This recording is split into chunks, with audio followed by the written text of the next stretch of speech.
हमारे चैनल में आपका स्वागत है। आज के वीडियो में हम हर्षद मेहता की दिलचस्प कहानी के बारे में जानेंगे, जिन्होंने भारतीय वित्तीय दुनिया को हिला दिया। तो चलिए शुरू करते हैं। हर्षद मेहता गुजरात के राजकोट में एक मध्यम वर्गीय गुजराती परिवार में जन्मे थे। छोटी उम्र से ही उन्होंने वित्तीय दुनिया में गहरी रुचि दिखाई। अपने अध्ययन को पूरा करने के बाद उन्होंने अपने सपनों की पूर्ति के लिए मुंबई, भारत की वित्तीय राजधानी की यात्रा पर उतरा। 1980 के दशक के आखिरी समय में हर्षद मेहता ने स्टॉक ब्रोकिंग उद्योग में प्रवेश किया, जहां उन्होंने त्वरित ही अपना नाम रोशन किया। उनकी तेज बुद्धि और बाजार की गहरी समझ से वे बिग बुल के नाम से मशहूर हुए। अपने अध्ययन को पूरा करने के बाद उन्होंने अपने सपनों की पूर्ति के लिए मुंबई, भारत की वित्तीय राजधानी की यात्रा पर उतरा।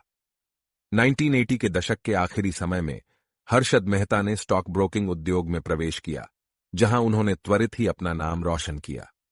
उनकी तेज बुद्धि और बाजार की गहरी समझ से वे बिग बुल के नाम से मशहूर हुए। मेहता की उछाल की पहचान उनके नवाचारी रणनीतियों से थी, जिसमें शामिल थी मशहूर प्रतिस्थापन लागत सिद्धांत, जिसने उनकी आवाजी उछाल को बढ़ाया। 1990 के दशक के दौरान हर्षद मेहता का प्रभाव अभूतपूर्व स्तर तक पहुंचा। उन्होंने भारतीय स्टॉक मार्केट में एक बड़े उछाल का निर्माण किया, जिससे स्टॉक के मूल्य में तेजी से बढ़ोतरी हुई। मेहता की अत्यधिक आवाजी जीवन शैली, जिसमें शामिल थे विस्तृत बंगलों, लग्जरी कारें और विलासपूर्ण व्यक्तित्व, ने देश की ध्यान आकर्षित की। हालांकि मेहता का साम्राज्य एक कमजोर मूलभूति पर बुना था। 1992 के स्टॉक मार्केट घोटाले ने उनके धोखाधड़ीपूर्ण प्रथाओं का पर्दाफाश किया, जिसने वित्तीय प्रणाली में भारत की विश्वासघाती कर दी। मेहता को स्टॉक मूल्यों को मैनिपुलेट करने, बैंकिंग प्रणाली में छेद करने और एक विशाल प्रतिभूति धोखाधड़ी की आरोप में लिया गया। घोटाले के बाद के परिणाम अत्यंत घातक रहे। हर्षद मेहता को गिरफ्तार किया गया और उन्हें लंबी कानूनी लड़ाई का सामना करना पड़ा। यह मामला भारत की वित्तीय विनियामक नियमों की कमजोरियों को सामने लाया और सुधारों की एक लहर को शुरू किया। मेहता की अवनति ने निष्कर्ष निकाला कि बिना संवेदनशीलता के लालच और कठोर नजरिए के खतरों की आवश्यकता है।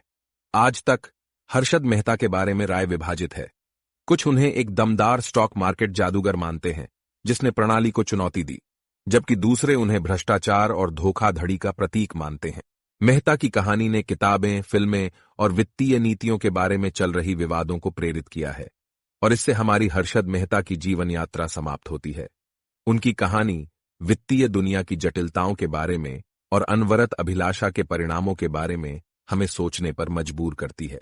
हमें आशा है कि आपको यह वीडियो पसंद आया होगा। इस चैनल पर और दिलचस्प कहानियों के लिए हमेशा बने रहें। धन्यवाद।